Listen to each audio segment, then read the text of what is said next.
माननीय उप मुख्यमंत्री श्री सुशील कुमार मोदी जी, माननीय ग्रामीण विकास मंत्री श्री नीतीश मिश्र जी,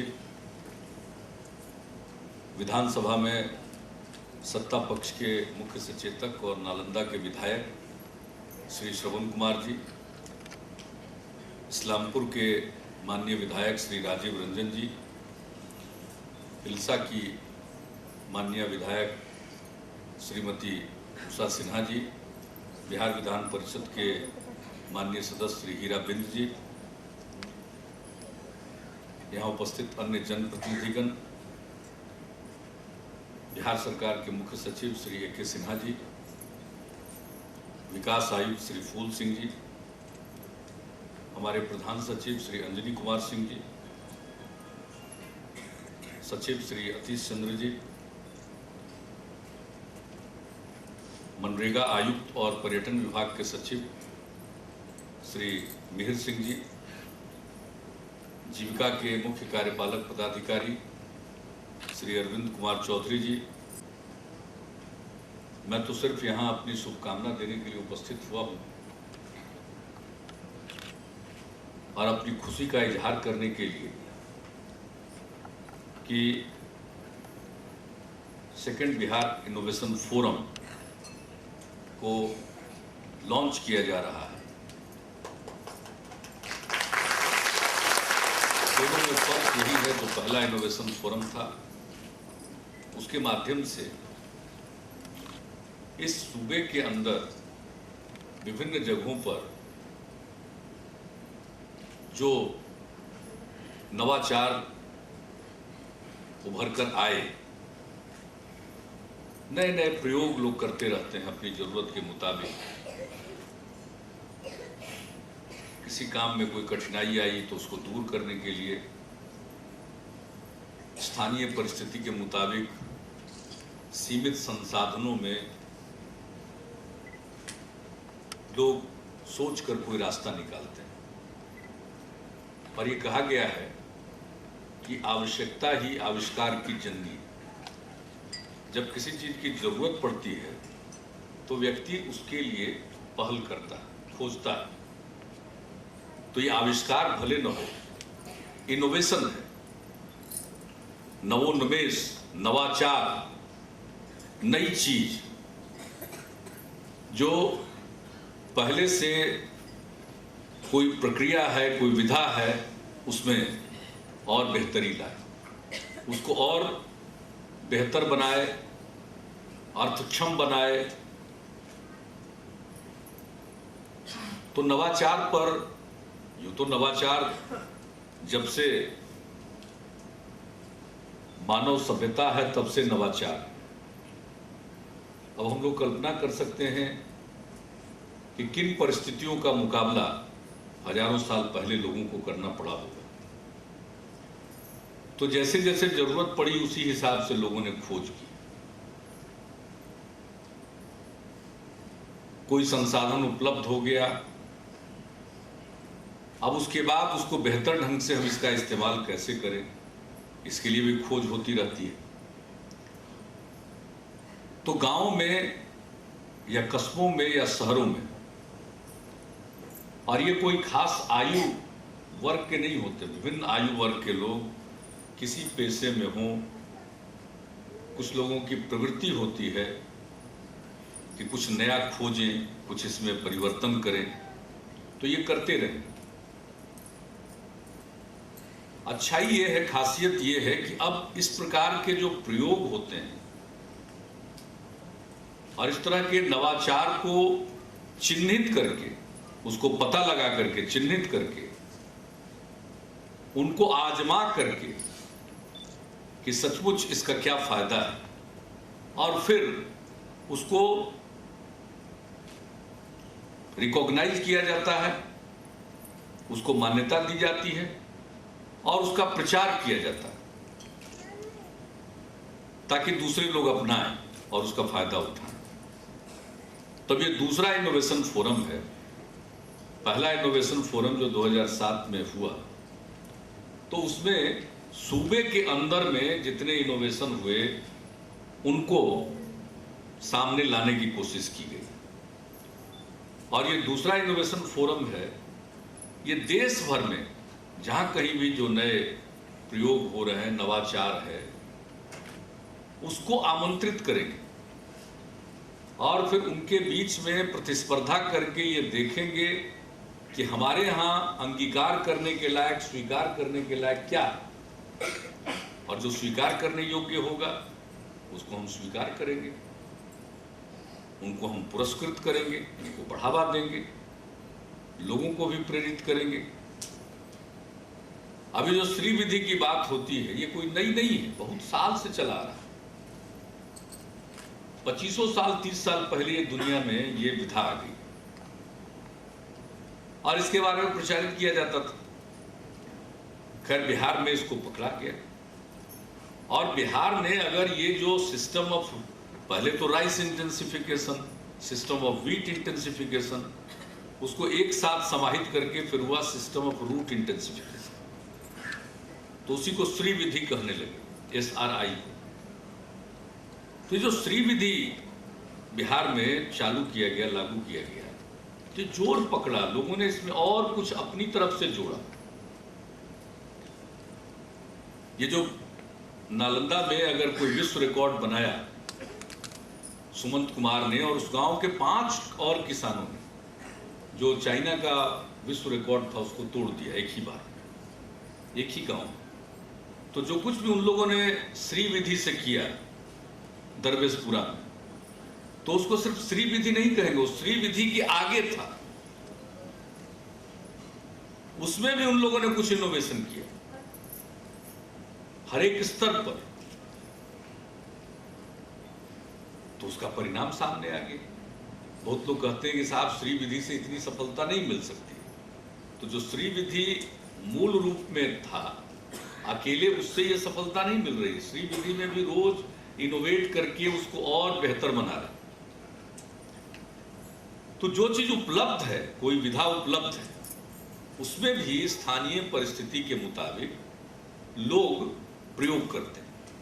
अब अभी आप नालंदा में, राजगीर में बैठे हो, यहाँ से बहुत दूर नहीं है, मेरे हिसाब से जरूर उस गांव से स्वयं सहायता समूह भी बहुत ही बेहतर ढंग से संगठित है, वहाँ से जरूर दीदियाँ आई होंगी, मैं नहीं जानता हूँ कहाँ कहाँ से आई, लेकिन मुझको जाने का मौका मिला जब ये नोबेल पुरस्कार विजेता स्टिग्लिट्स आए, जोसेफ स्टिग्लिट्स, और वो यहाँ के खेती के संबंध में जानना चाहते थे और प्रत्यक्ष रूप से कुछ देखना चाहते थे।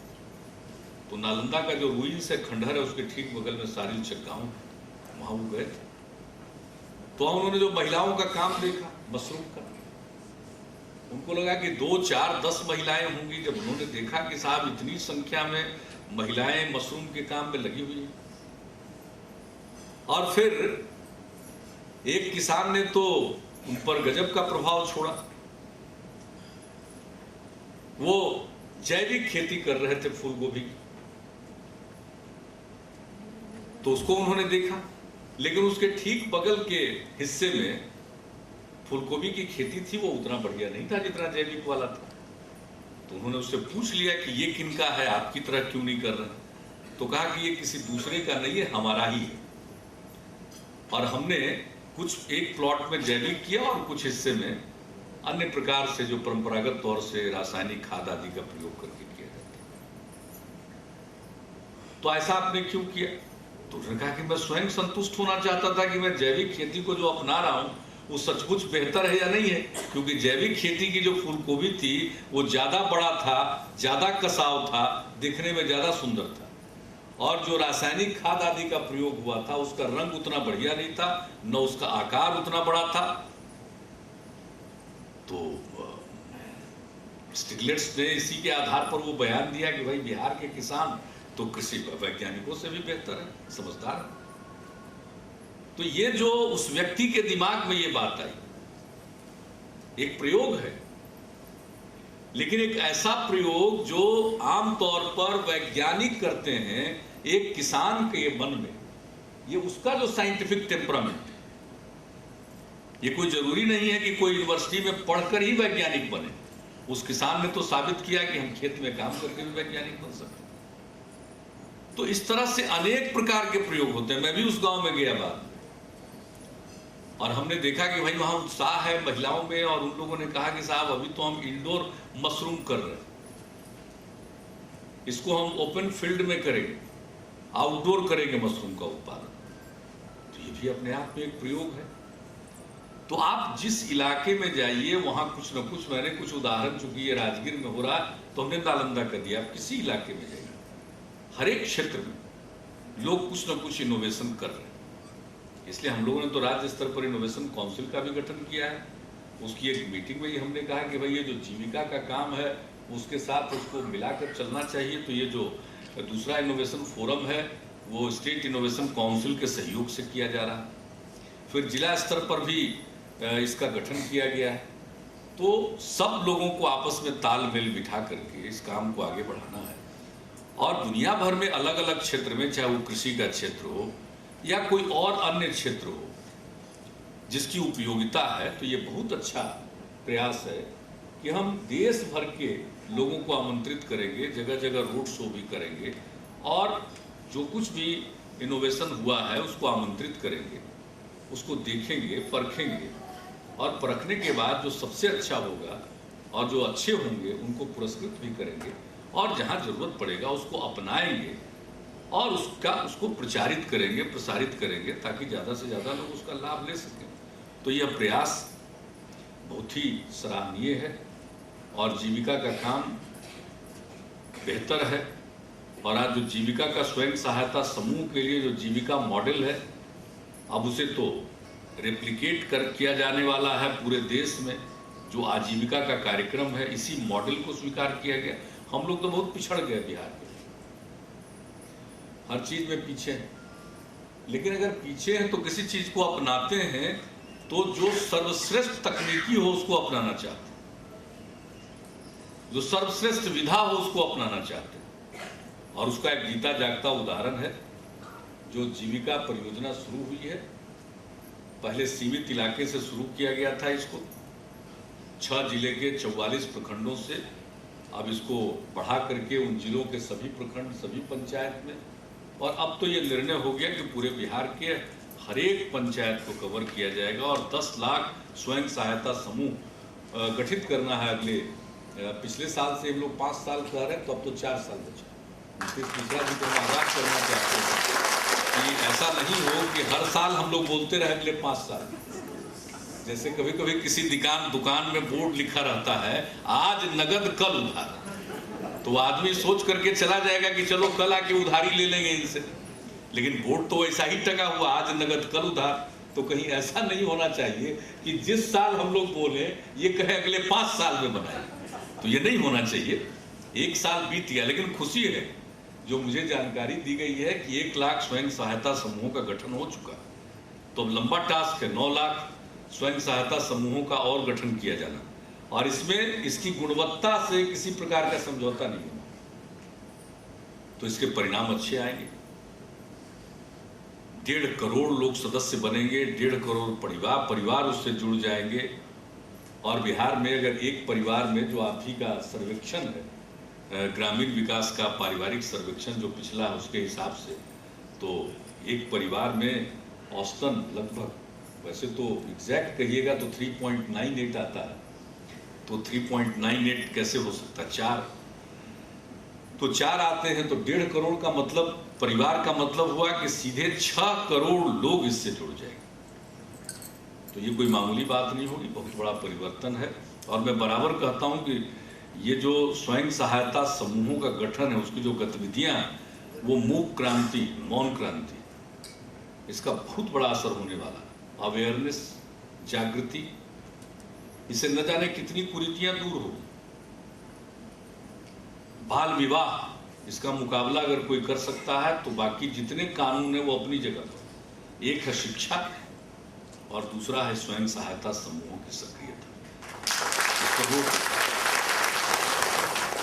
और ये जो भ्रूण हत्या, लिंगानुपात बिल्कुल असंतुलित हो चुका है। समय रहते हम नहीं चेतते हैं, तो फिर ये जो नई नई सामाजिक बुराइयों को जन्म देगा, फिर उसको संभालना कठिन होगा। इसलिए वैसी परिस्थिति में, उस मामले में भी स्वयं सहायता समूहों से महिलाएं जुड़ जाएंगी तो तैयार ही नहीं होंगी कि अगर बेटी है तो उसका हम नुकसान करते हैं, बेटा हो या बेटी दोनों बराबर है। तो ये जो जागृति आ रही है, फिर तीसरा जनसंख्या नियंत्रण, तो इन सब चीजों में स्वयं सहायता समूह का, फिर और प्रकार की जो कुरीतियां, हमने स्वयं सहायता समूहों के कार्यों को देखा, मेरी गहरी दिलचस्पी है और अलग अलग जगहों पर जाकर हम स्वयं सहायता समूह के सदस्यों से बातचीत करते हैं, उनको प्रोत्साहित भी करते हैं और खुद ही हमें बहुत संतोष होता है कि अगर ये काम हो रहा है तो भले ही हम पीछे छूट गए, लेकिन अब इसके बदौलत हम जरूर आगे बढ़ेंगे और जो हमारा सपना है कि न्याय के साथ विकास, इंसाफ के साथ तरक्की, सिर्फ तरक्की हम नहीं चाहते, हम चाहते हैं ग्रोथ विथ जस्टिस, इंसाफ के साथ तरक्की। और उसका मतलब है उसका लाभ सबको मिले, समाज के हर समुदाय को मिले और सूबे के हर इलाके को उसका लाभ मिले। तो उसमें बहुत ही महती भूमिका महिलाओं की है, नारी शक्ति की है, स्वयं सहायता समूहों की होगी। और आपके काम में इस प्रकार से नित्य नए प्रयोग, नवाचार जो हम रोजमर्रे के जीवन में अपनाएंगे, देखेंगे, किसी चीज को खोज निकालेंगे। अब एक से एक नवाचार है, पता नहीं यहाँ पर देखा या नहीं देखा, वो मशरूम के क्षेत्र में यही काम कर रही है एक लड़की, वो भी पता नहीं आई है कि नहीं आई, हमको नहीं पता, आप लोगों ने बुलाया या नहीं बुलाया, यही बगल में है, जाकर देख लीजिए। वो जो हिमाचल में है, सोलन से ट्रेनिंग लेकर के आई और यहाँ जो काम कर रही है। साइंटिस्ट लोगों को उतना ही काम करने के लिए पता नहीं कितना बड़ा इंफ्रास्ट्रक्चर चाहिए, और एक छोटे से कमरे में स्पॉन, मशरूम के स्पॉन का अभी टिश्यू कल्चर करना। हमने बहुत टिश्यू कल्चर देखा है, एग्रीकल्चर मिनिस्टर भी देश के रहे, न जाने कितने लेबोरेटरी को देखने का और इस काम को देखने का मौका मिला, लेकिन हमने तो देखा, उन्होंने कहा अंदर आइए, हम अंदर नहीं जाएंगे, बाहर ही से देख लिया। लेकिन अंजनी बाबू हमारे प्रधान सचिव हैं, इनकी प्रतिक्रिया थी उस समय कि अगर कोई साइंटिस्ट देख ले तभी आत्महत्या कर लेंगे। उसको लगेगा कि भाई तो हम इसके लिए इतनी बात करते हैं कि अच्छे रिजल्ट के लिए क्या होना चाहिए, उसका स्पॉन चल रहा है, सब जगह मशरूम का प्रोडक्शन हो रहा है, सब कुछ है। तो एक सीमित परिवेश में, एक स्थानीय परिवेश में सीमित संसाधनों के बदौलत भी क्या कुछ किया जा सकता है, ये भी नवाचार है। तो नवाचार की तो कोई हद है नहीं, उसकी कोई सीमा तो है नहीं, हर एक क्षेत्र में, किसी भी क्षेत्र में हो सकता है।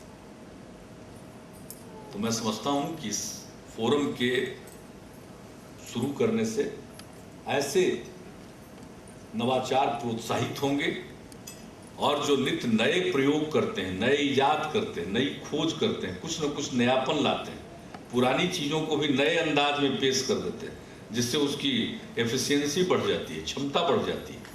तो जो काम करने वाले जो लोग हैं उनको भी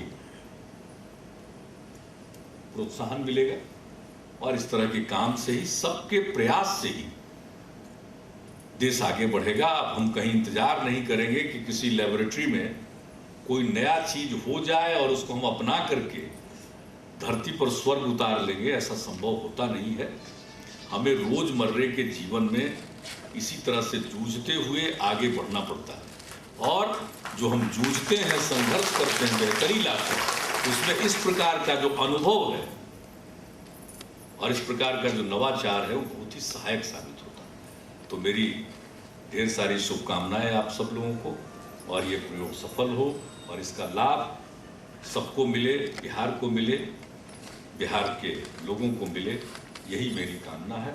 और मैं अरविंद चौधरी जी को और उनके पूरे टीम को मैं बधाई देता हूं कि अपने काम में अहरनिश लगे रहते हैं। और सबसे बड़ी बात है, काम तो कोई करता है, काम करना है इसलिए बहुत लोग काम करते हैं, लेकिन काम में डूब जाना, पूरे मन से किसी काम को करना, मैं प्रतिदिन कहता हूं सार्वजनिक जीवन में बहुत लोग रोते रहते हैं, बहुत लोग परेशान रहते हैं, तो हम उन लोगों को यही कहते हैं कि जो भी काम है उसमें मन लगाइए, और जब आदमी मन लगाता है तो सचमुच व्यक्तिगत रूप से भी तो व्यक्ति को आनंद मिलता ही है, लेकिन साथ साथ उसका फायदा समाज को मिलता है। तो इस तरह से किसी संगठन में मन लगाकर जो काम है उसके प्रति समर्पण के भाव से जो कोई भी, अगर एक उदाहरण इन लोगों ने दिया है, एक नई चीज बिहार के लिए थी। यूं पहले भी सेल्फ हेल्प ग्रुप थे, लेकिन इतने बेहतरीन ढंग से नहीं चल रहे थे। तो अब तो हम लोगों ने तय कर लिया कि सारे सेल्फ हेल्प ग्रुप का मॉडल एक ही होगा और सब इसी के एक ही माध्यम से होगा, सब धीरे धीरे माइग्रेट करेंगे। तो और भी बड़ी जिम्मेवारी है और इस काम को करना, ठीक ढंग से करना, इसके लिए मैं अरविंद चौधरी जी को और उनकी पूरी टीम को मैं बधाई देता हूं और मैं शुभकामना देता हूं। इसी तरह से वो तरक्की करें, और ये तरक्की उनकी नहीं बल्कि प्रदेश की तरक्की होगी। बहुत बहुत धन्यवाद।